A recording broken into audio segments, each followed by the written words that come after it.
Hey guys, welcome to Bigg Boss tales Telugu. Suman Shetty గారి గురించి మీలో అందరికీ ఏమనిపిస్తుంది?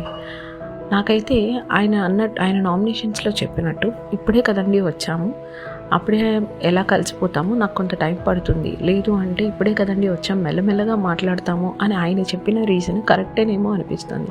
ఎందుకంటే ఫస్ట్ 2-3 days ఎంత వెతికినా దొరకలేదు, ఇసుకలో రాయి వెతికినంత ఇబ్బందిగా ఆయన ఎక్కడున్నారు, అసలు ఏం మాట్లాడుతున్నారు అన్నట్టు ఉంటుంది. ఇప్పుడైతే బాగానే కాన్వర్జేషన్స్ చేస్తున్నారు, అలానే ఆయన పాయింట్స్ కూడా పెడుతున్నారు.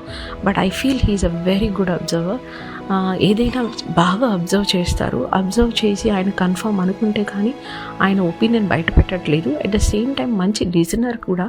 ఆయన ఒక 5 కూర్చున్న గ్రూప్లో మాట్లాడుతున్నా కూడా ఒక్క మాట కూడా ఆయన మాట్లాడరు. He listens.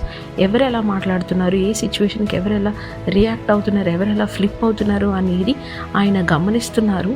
బట్ ఆయన ఆ గేమ్ ఆడట్లేదు, ఆయన వీక్గా ఉన్నారు అనేది అయితే అబద్ధం.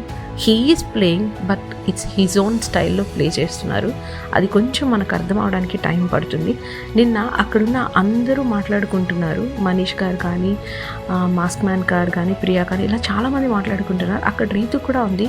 సైలెంట్గా వచ్చి రీతుకి చెయ్యి ఇలా టచ్ చేసి తన్ని రమ్మన్నట్టుగా ఒక సిగ్నల్ ఇచ్చి ఆయన తన ఒపీనియన్ చెప్పాలని ఆతృతపడిన విధానం అయితే నాకు భలే అనిపించింది. సో ఆయనకి ఎక్కడ మాట్లాడాలో తెలుసు, ఎక్కడ మాట్లాడో కూడా తెలుసు. So he's not a weak person. I feel he's going to be a strong person too. మీకేమనిపించిందో కామెంట్ సెక్షన్లో